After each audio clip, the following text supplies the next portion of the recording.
Welcome to vlog 100!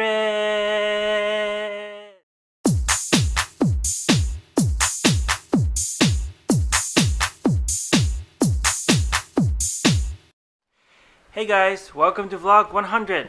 Yes, it's been that long. I have made 100 official 100 vlogs.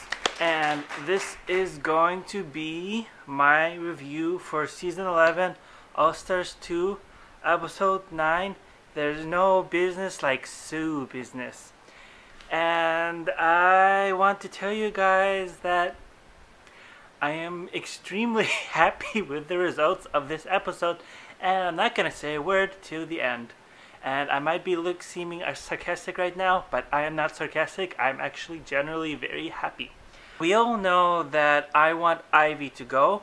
I have a very big agenda and a very big vendetta against her. But let's not start with Ivy. Let's go in the order of the episode. So all the contestants started at 5th Avenue, and as you guys might know, in New York, that's where all the high-end stores are, all the fashion stores and blah blah blah blah. And the store that they went to was called Ali Tahari, which is where they started. And right now, apparently, it's big in fashion. And apparently, the guy there started his business 40 years ago, and that's when he became famous in the fashion industry, and his story will come up in my vlog eventually.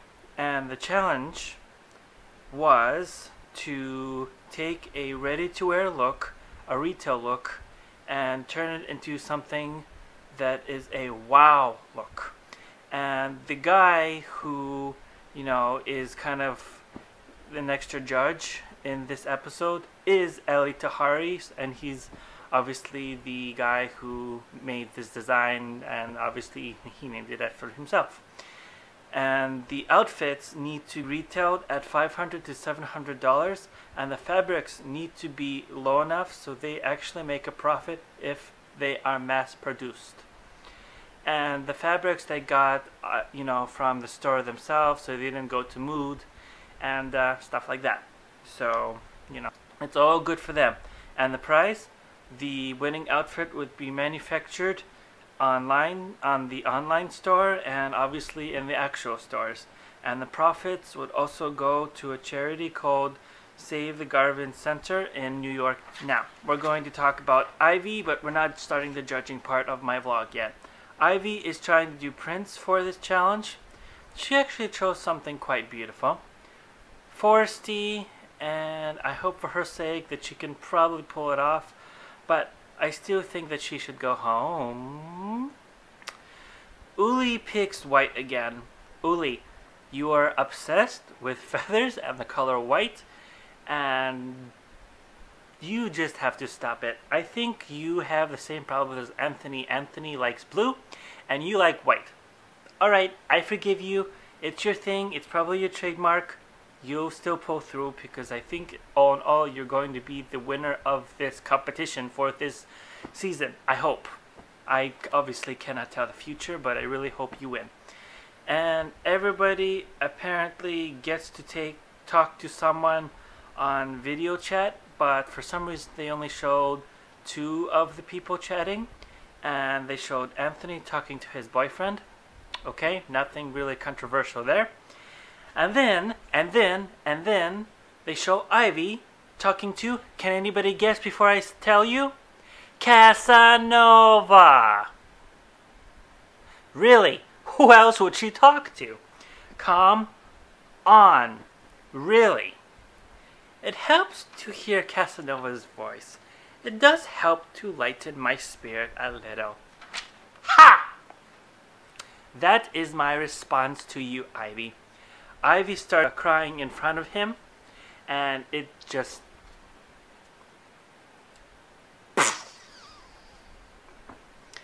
Casanova starts talking about that it was God's plan to send him home, and for her that she is still there and she is not a loser. Yeah, she's not a loser, but Alright, now we're going to talk about judging. And obviously you have Caroline Murphy, you have Georgina Champan, and you have Isaac Marazzi, whatever his last name is. And then the guest is obviously Ali Torari, and his story is he came to the USA with $30 in his pocket, and he runs the biggest fashion design studio on Fifth Avenue called Ali Tahari, and he's also a fashion designer. And apparently he was an electrician, and he wasn't even supposed to go into design and some other stuff. And you know, I don't know the story behind him, but if you're really interested in the story, here's the spelling of his name. And then the other guest was Stacy Kibler, who is an in-demand model and actress. And for some reason, I really don't remember her saying anything. Maybe because she probably looked too much like Georgina Champan. I don't know. But they all said something, I'm sure. Now, we're going to talk about the contestants themselves. Now, Uli, of course, none of us are extremely happy that you chose white again as her fabric, base color, but we forgive you. However, what I can't forgive you for is the fabric that you chose looks a little bit heavy. It also does look a little bit like a well-dressed rag. There are no feathers or trimmings, so that is a plus. The length seems a little bit too sudden for me. And the hemline is a little too straight, just like that. And it needs just a little slight attitude, just a little curve, just a slight one, because it was just, something just bothered me about it, and it's right at the knees. But I think she did a good enough dress to pass, and I don't think it was a bad dress. Probably the fabric I would not have personally chosen, but I think as a non-fashion designer, I don't know what fabric I would have chosen. But she did a good job nonetheless. And then we're going to talk about Ivy. I think this print was way too beautiful for its own good. And I am getting sick of saying this, but now I have a name for it. Naked Arms Syndrome. Again. The length of the dress I don't care about, because, you know, you can have dress as long as you want. However, she made stupid slits on the sides of the dresses, which were just way too long and didn't flatter the model at all. And I don't think this pattern should have been used in this style at all. She probably should have stuck with her original idea. And like I said, the slits on the sides were just way too long and didn't do the model justice at all. And the judges were completely torn about this outfit, and so am I. And Ivy, you can go home. And then we're going to talk about Amelo. I like the color on the model, but then I see these brown strap things in the dress, and that really bothers me. I think he was right to say that the dress was a little too simple and a little bit too safe. Don't quite understand the dress at all. This color would not work on every woman, however. I think it worked on the model, but it's a very tough color to use.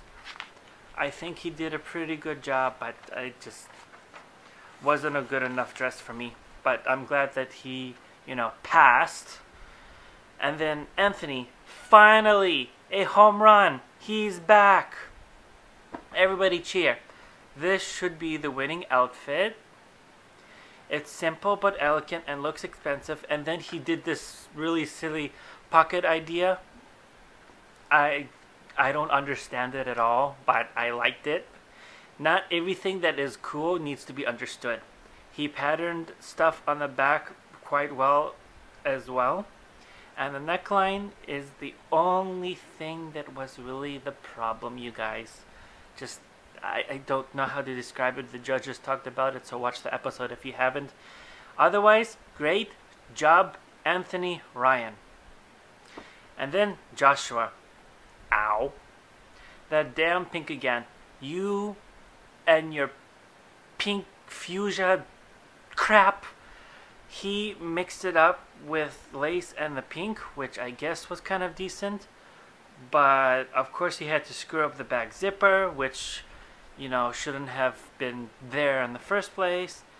And the model was having problems on the back. It looked like she had some kind of dimple on the back of her back. And other than that, not really his best work at all. Color is okay for the challenge, but I've seen the color so many times and I'm just tired of it.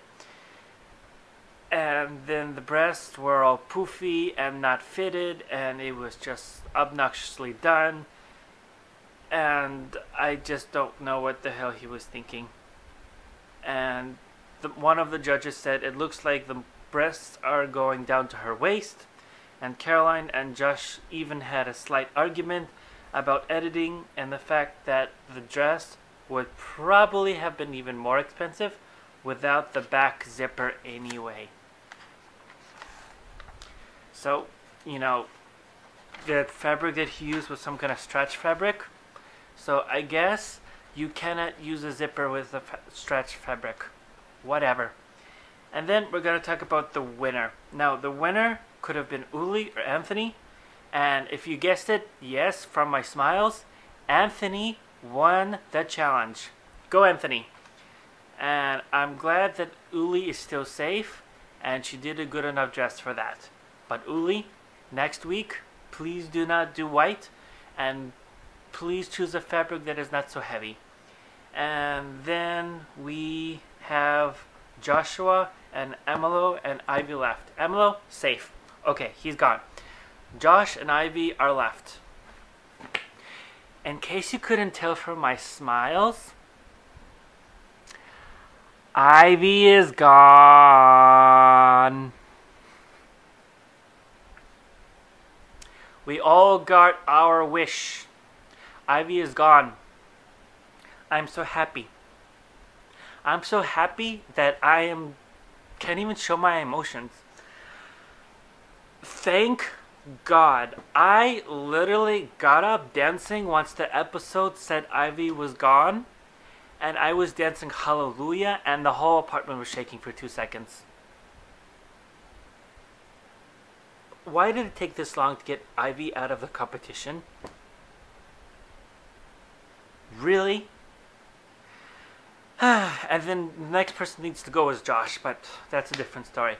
Anyway, leave a comment below if you think somebody else should have gone home, and leave a comment below if you think somebody else should have won, although I doubt you guys are going to have different opinions than me in this episode. Okay? I will see you guys in the next episode for episode number 10. Goodbye!